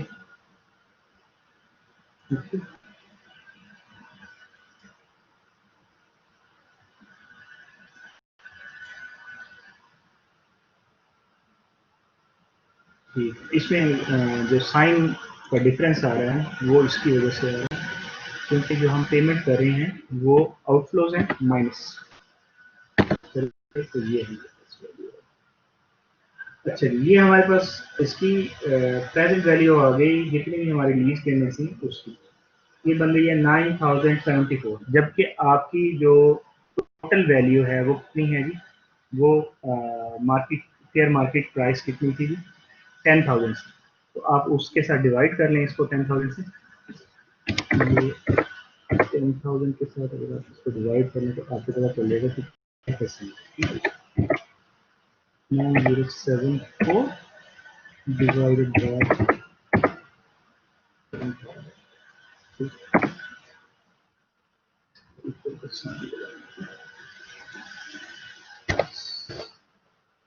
नहीं, ये 90.74% है। इसको हम अगर परसेंटेज में कर दें 91% राउंड कर। अगर इसको आप थोड़ा सा 90.74%। तो ये आपकी जो चौथी कंडीशन है वो ये बता रही है कि ये जो है, yes this is a capital lease. पहली तीनों कंडीशंस में हमें लग रहा था कि ये ऑपरेटिंग लीज है, बट आखिरी कंडीशन जिसमें टाइम वैल्यू ऑफ मनी को हमने इस्तेमाल किया, हमने एनुटी बनाई लीज पेमेंट्स की, उसमें हमने प्रेजेंट वैल्यू निकाली। प्रेजेंट वैल्यू इसलिए निकाली कि we have to decide at the start of the lease. ठीक है, कि ये कौन सी लीज है और हमने क्या लीज में जाना है या नहीं जाना, अगर बाइंग और लीजिंग के अंदर कंपैरिजन करेंगे। ठीक है, इस तरह के और भी क्वेश्चंस हैं, आप देख सकते हैं। अभी मैं आपके साथ स्लाइड शेयर करता हूँ कुछ और कॉन्सेप्ट्स के लिए।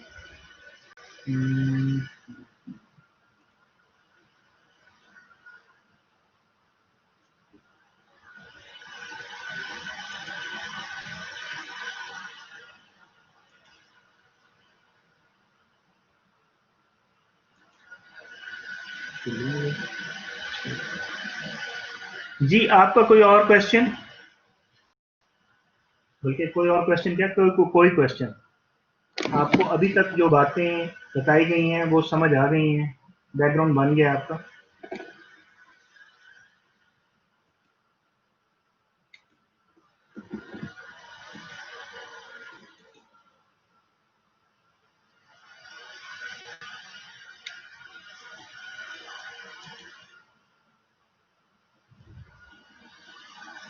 इसमें एक ये स्लाइड ही रह गई जो हमने नहीं की, इसको भी देख लेते हैं। ठीक है,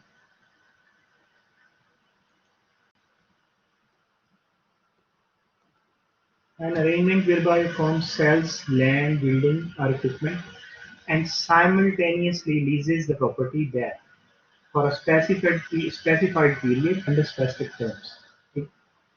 सेल और लीज बैक ये भी होती है कि आप को कैश चाहिए, ठीक है, आपको फंड्स की जरूरत है, तो आप अपना एसेट यूज भी करना चाहते हैं, ठीक है, लेकिन उसे बेचना भी चाहते हैं, तो आप क्या करेंगे, आप लीजिंग कंपनी से रब्ता करेंगे, लीजिंग कंपनी आपकी वो प्रॉपर्टी या एसेट जो है वो बाय कर लेगा और आपके पास कैश आ जाएगा और आप उनको लीज पेमेंट्स करते रहें जितने भी पीरियड के लिए आप वो उनसे लेना चाहते हैं, ठीक है। The lessee receives cash from the sale of the asset, immediately जो लेसी है उसको पैसे मिल जाएंगे क्योंकि उसने सेल किया है और लेसर ने वो बाय किया है और lessee continues to use the asset, वो यूज करेगा और the lessee may have the option to repurchase the leased asset at the end of the lease. Again जब वो लीज खत्म होगी तो जैसे कि यहाँ ये पड़ा कैपिटल लीज के अंदर कि उसकी एक कंडीशन ये भी होती है कि जब वो लीज की टर्म खत्म होती है तो वो बारगेन के साथ जो है फेयर मार्केट वैल्यू से भी कम के ऊपर आपको वो एसेट बेचते हैं। तो फॉर द टाइम बीइंग आपने अपनी कैश रिक्वायरमेंट्स जो भी फंड्स की रिक्वायरमेंट्स थी वो पूरी करनी, तो ऐसे डिसीजंस भी किए जाते हैं और ये रियल एस्टेट के बिजनेस में काफ़ी कॉमन है, ठीक है। दुबई और गल्फ की कंट्रीज हैं या जो गल्फ कंट्रीज हैं उसमें ये है कि वो बनाते हैं बिल्डिंग्स बनाते हैं खुद बड़े बड़े प्लाजाज और उसके बाद वो उसको बेच देते हैं और फिर लीज बैक कर लेते हैं, खुद ही ले लेते हैं, फिर उसको फर्दर लीजिंग करते हैं, सब लीज करते हैं, ठीक है, आगे रेंट पे देते हैं लोगों को। तो डिफरेंट वेज हैं आपकी जो फर्म की जो वर्थ है उसको मैक्सिमाइज करने की। तो आपका ओवरऑल ऑब्जेक्टिव जो है वो फर्म की वर्थ को मैक्सिमाइज करना होता है, वो उसी तरह से चलता है। तो this is all about today's class, बाकी नेक्स्ट लेसन में था। तो any questions from your side? Doctor साहब अगर चाहें तो अगले सेशन के जो स्लाइड्स हैं वो भी मैं प्रेजेंट कर दूं यहाँ पे, डॉक्टर असद।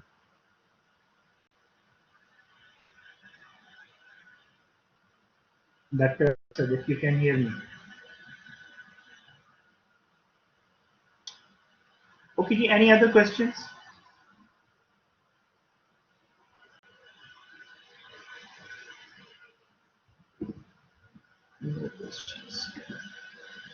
आप क्वेश्चन नहीं पूछेंगे ना तो फिर मैं रुकना नहीं है, मैं फिर अगला लेसन आपको करा देता हूँ, ठीक है जी।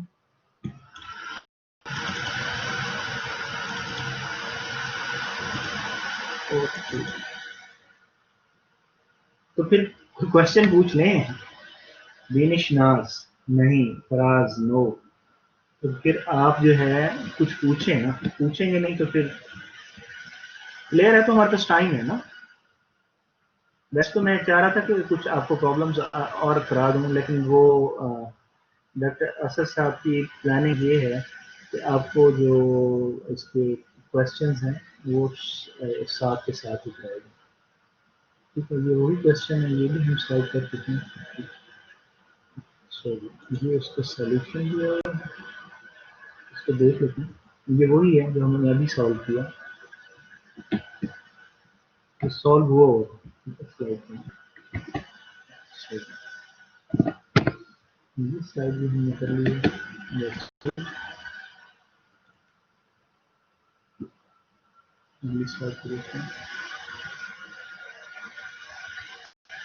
एक्सेल में तो करना बहुत इजी है। अभी जैसे मैंने आपको स्टेप्स बताए हैं, इसकी रिकॉर्डिंग आपको मिल जाएगी। आपने फार्मूलाज के अंदर जाना है और फार्मूला के अंदर जाके आपने फाइनेंशियल फार्मूलाज को सेलेक्ट करना है। उसके अंदर आप पीवी को सिलेक्ट करेंगे तो प्रेजेंट वैल्यू निकल आएगी आपकी, यानी ठीक उसमें जो वैल्यूज आपको देनी है वो सारी वैल्यूज आप उसके अंदर देंगे, तो you can easily find this, right.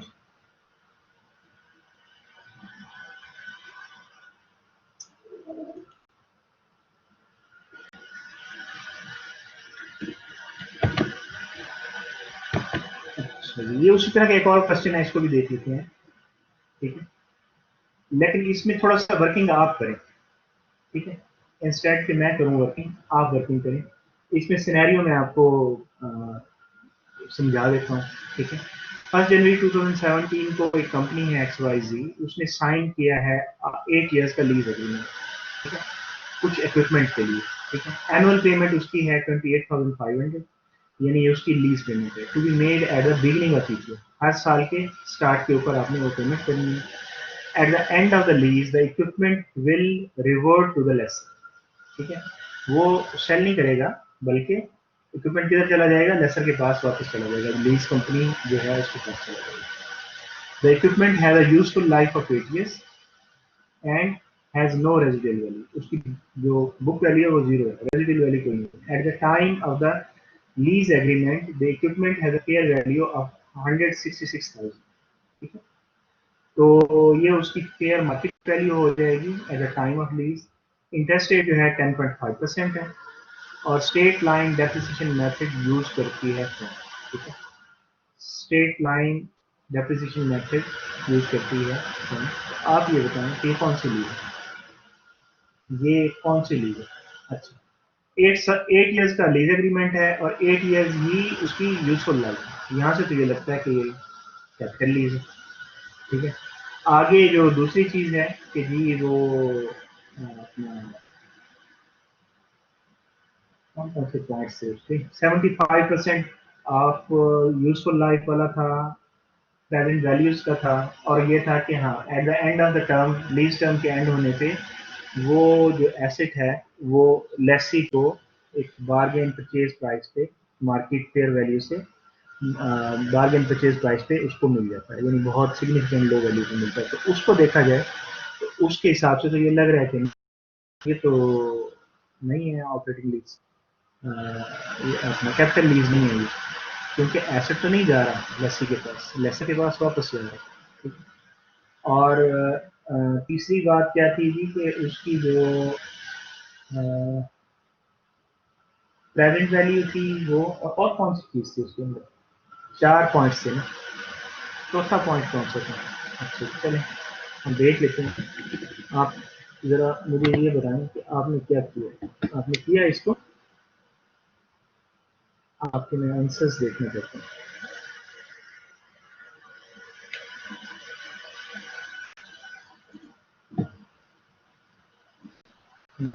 Answers क्या होता है?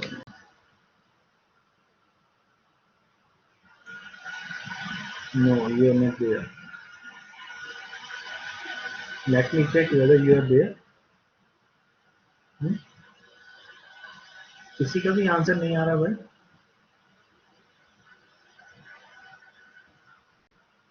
Are you there, students?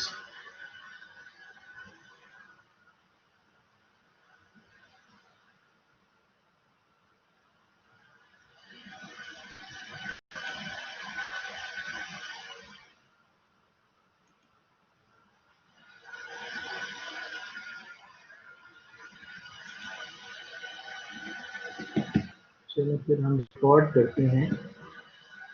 Buying का नहीं है, हम ये लीज का क्वेश्चन है कि लीज कौन सी होगी।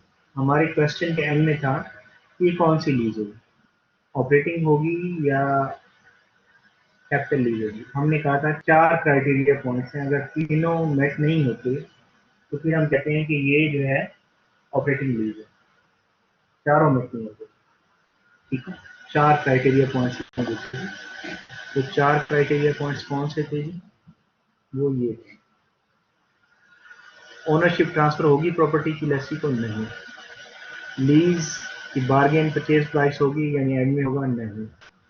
तो लीज टर्म जो है 75% या मोर की है, यस है। अब इसमें मिक्स रिजल्ट्स आ रहे हैं। अब एंड में एक चीज बच जाती है आपकी, प्रेजेंट वैल्यू निकालनी है जो आपने, वो बच जाती है, तो उसको आप फिर उसी को करेंगे। इसकी प्रेजेंट वैल्यू निकाल नहीं सकते आप। देखें इस क्वेश्चन के अंदर, अगर आप इस क्वेश्चन के अंदर देखें तो इसमें आपके पास कैश फ्लोज हैं, कैश फ्लोज की स्ट्रीम है, 28,500 का कैश फ्लो है, ठीक है। ये कैश फ्लो है उसमें,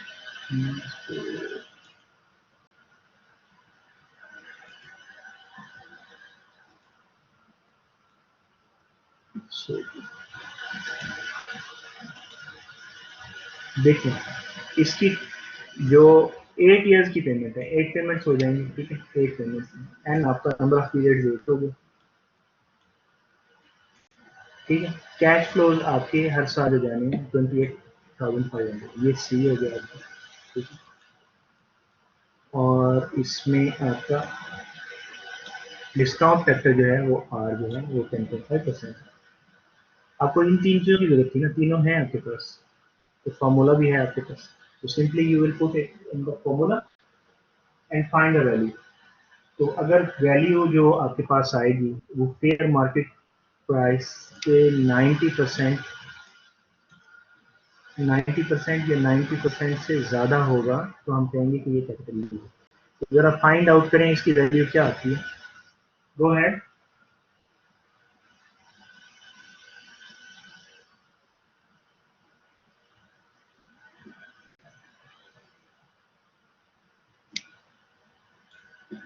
चेक करें कितनी वैल्यू आती है, जितनी भी वैल्यू आएगी उसको फिर इससे डिवाइड कर लीजिएगा तो आपके पास उसकी परसेंटेज आ जाएगी।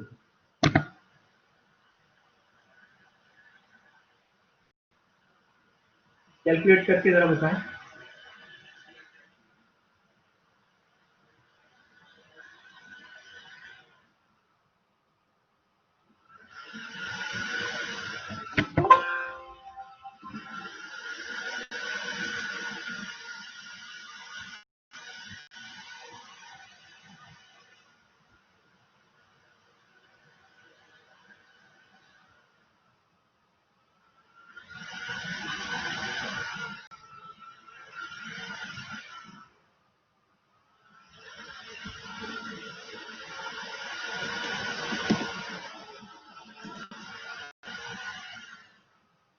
एट्टी 89% वैल्यू आई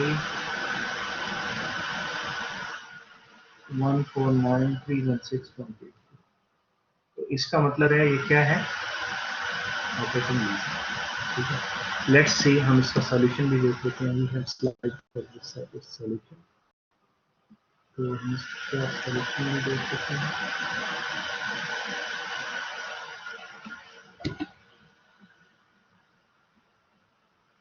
ठीक है, ये पहली कंडीशन बता रही है रिवर्ट बैक नहीं होगी कैपिटल लीज में। नंबर 2 ये बता रही है कि कैपिटल लीज है, ठीक है, मोर देन 75%। और यहाँ पे आपने कैलकुलेट किया तो ये आया 164,995। ये तो ज़्यादा आ रहा है, आपने कम निकाला। आपका फार्मूला ठीक था, फार्मूला ठीक होगा, ठीक है। उसमें एक चीज़ का डिफरेंस है, मैं वो आपको बता देता हूँ जिसकी वजह से आप बता दें। ये एनुटी कौन सी है, ये नॉर्मल एनुटी नहीं है, ये एनुटी है। देखते हैं कब हो रही है, पेमेंट कब हो रही है, बिगिनिंग ऑफ ईच ईयर, ठीक है। Payments are to be made at the beginning of the year. तो बिगिनिंग ऑफ द ईयर पे पेमेंट होती है तो क्या होती है, एक कंपाउंडिंग आपकी ज्यादा होती है उसकी, 1+r के साथ आपने मल्टीप्लाई करना था दोनों को, ठीक है। अगर वो वैल्यू, अगर ये पेमेंट होती एंड ऑफ द ईयर या eight the beginning of second year होती, तो फिर ये कौन सी एन्युटी होती है। दो तरह की एन्युटीज आपने पढ़ी थी ना, एक एन्युटी ड्यू होती है और एक रेगुलर एन्युटी होती है। तो रेगुलर एन्युटी के अंदर आपकी payment eight the end of the period होती है और एन्युटी ड्यू में आपकी payment beginning of the year में होती है, ठीक है। एक एन्युटी रेगुलर एन्युटी होती है, एक रेगुलर होती है और ड्यू होती है। उसको देख लेते हैं। एक रेगुलर एन्युटी है आपकी, ठीक है, और दूसरी आपकी एन्युटी ड्यू। एन्युटी ड्यू और रेगुलर एन्युटी में डिफरेंस होता है, फार्मूला दोनों का सेम है। एन्युटी ड्यू में एक कंपाउंडिंग ज्यादा होती है, आप मल्टीप्लाई कर देते हैं 1+r। तो ये थी एन्युटी ड्यू, इस वजह से आपने 1+r के साथ मल्टीप्लाई नहीं किया, जिसकी वजह से फर्क आ गया, ठीक है। ये 1+r के साथ उसने मल्टीप्लाई किया है, इसकी वैल्यू जो आपने निकाली है इस पूरे फैक्टर की, वो आपने सही निकाली होगी जो आ रही है, ठीक है। लेकिन ये एन्युटी रेगुलर एन्युटी है, ये एन्युटी ड्यू है हमारे पास, तो इसीलिए ये वैल्यू ये आ गई तो जब आपने इसको इसके साथ कंपेयर किया तो the present value of all lease payments is equal to 99%, तो ये फिर आपकी कैपिटल लीज है और ये आपकी ऑपरेटिंग लीज नहीं है। ठीक है, तो हम क्या कंक्लूड करें इससे? हम इससे ये कंक्लूड कर सकते हैं कि 4 क्राइटेरिया पॉइंट्स हैं, लेकिन जो मोस्ट इन्फ्लुएंशियल क्राइटेरिया पॉइंट है वो टाइम वैल्यू ऑफ मनी से ही है। जो हम डिसीजन करते हैं कि कैपिटल लीज है या ऑपरेटिंग लीज है, वो हमें present value of the stream जो लीज पेमेंट्स हैं उसके साथ हमें पता चलता है। लेकिन उसमें हमने एक और चीज़ भी सीख ली कि हमने ये इस चीज़ का ख्याल रखना है कि आपकी लीज पेमेंट कब कब हो रही है, एंड ऑफ द ईयर पे हो रही है या बिगिनिंग ऑफ द ईयर हो रही है। ठीक है, या वो यूं भी कंफ्यूज कर सकता है आपको कि beginning of the next year, तो वो एंड ऑफ द ईयर होगा। ठीक है, उसमें कौन सी एन्युटी बनेगी? अगर ऐसे बोलेगा वो, तो अगर ऐसे बोलेगा तो कौन सी एन्युटी बनेगी? Beginning of the next year.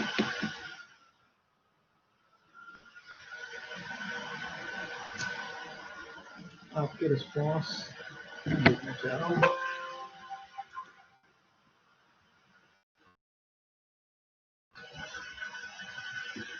अगर वो कहे कि जो लीज की पेमेंट है वो eight the beginning of next year होगी, तो कौन सी एन्युटी बनेगी? जी, रेगुलर बनेगी। Basically beginning of the next year का मतलब and of the first period. तो फर्स्ट पीरियड इसमें इंपॉर्टेंट होता है, ड्यू और रेगुलर। तो दैट्स इट। ठीक है, ये हो गया। अभी कोई और क्वेश्चन पूछेंगे आप, या मैं और स्लाइड भी आपको करा दूं? अभी हमने किए तो वही क्वेश्चन ही है।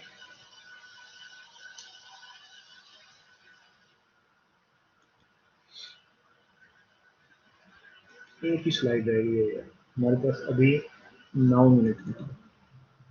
मैंने सेशन छोटा रखा था। डॉक्टर असद तो आपको 2 घंटे का सेशन देगा। नहीं नहीं सर, आप अब मेरा भी सेशन इतना ही हो गया, लिमिटेड। सर आप आ गए, मैं आपको ढूंढ रहा था। चले ठीक है, हम छोड़ देते हैं इसको यहाँ पे, ठीक है। बेसिकली लीजिंग के सिर्फ अब प्रैक्टिस क्वेश्चंस ही रह गए हैं। लीजिंग के जो कॉन्सेप्ट्स हमारे पास थे ना स्लाइड्स के अंदर, वो तो सारे कवर अप हो गए। सर स्लाइड जो है ना टेलीग्राम ग्रुप में शेयर कर दीजिएगा। जी ठीक है, ठीक है सर। शेयर कर देते।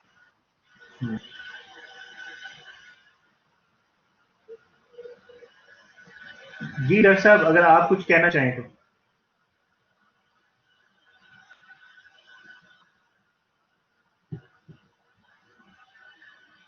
डॉक्टर असद हमारे साथ हैं भी नहीं, चले गए। चले ठीक है, वन लास्ट चांस। ठीक है, अगर कोई क्वेश्चन पूछना तो पूछ लें, फिर हम गुड बाय करते हैं और गुड नाइट।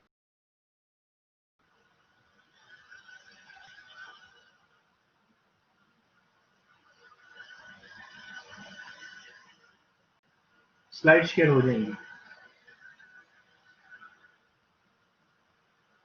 ठीक है जी, आप ऐसा करें, फिर आप सेशन लीव कर दें। सर स्लाइड्स के अल्लाह साथ वो हाफिज एंड प्रैक्टिस क्वेश्चन जो है वो टेलीग्राम ग्रुप में अवेलेबल होंगे या हमें ब्लैक बोर्ड से निकालने पड़ेंगे? बेसिकली लीजिंग के ऊपर एक सेशन होगा जिसमें आपको सिर्फ प्रैक्टिस क्वेश्चंस कराए जाएंगे। मैंने तो प्रैक्टिस क्वेश्चन 2-3 ही कराए हैं ना आपको। जी जी। तो कुछ प्रैक्टिस क्वेश्चन स्लाइड्स के ऊपर हैं, जो स्लाइड्स पे नहीं है उसके अलावा प्रैक्टिस क्वेश्चन आपको नेक्स्ट सेशन इंशाल्लाह प्रैक्टिस क्वेश्चन पे ही होगा, लीजिंग के ऊपर। लीजिंग एक बहुत इंपॉर्टेंट टॉपिक है फाइनेंस का। सर वो डॉक्टर असद अली रिंद लेंगे या आप लेंगे वो वाला सेशन?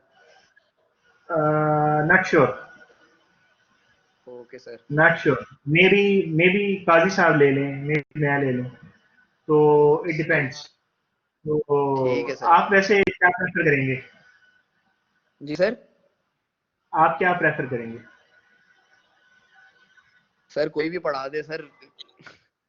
नहीं, आपने क्वेश्चन पूछा तो इसका मतलब है इट हैज समथिंग ना इनसाइड। तो नहीं सर, वो ऐसी कोई बात ऐसा नहीं नहीं है। असल में दो तीन टीचर्स मिलके पढ़ा रहे हैं ना, तो मैं ऐसे बस कंफर्म कर रहा था कि कौन नेक्स्ट सेशन लेगा। जी, मेरा सेशन में सेकंड सेशन है, या फिर मैंने वो एक जो फेस टू फेस क्लास हुई थी उसमें मैं जी था, लेकिन मेरे ख्याल में 3 लोग बैठ गए थे एंड में, बाकी तो सब छोड़ गए थे। डॉक्टर असद जी साहब ने जी ली थी वो क्लास। बेटा कोई इशू नहीं है, कोई भी सेशन ले, आपको सेशन अटेंड करना है, it is mandatory for you. और जी अगर सर। कोई चीज़ आपको क्लियर नहीं है तो आप पूछ सकते हैं, इट डजंट मैटर कि कौन सेशन ले रहा है, ठीक है। जी सर, ठीक है।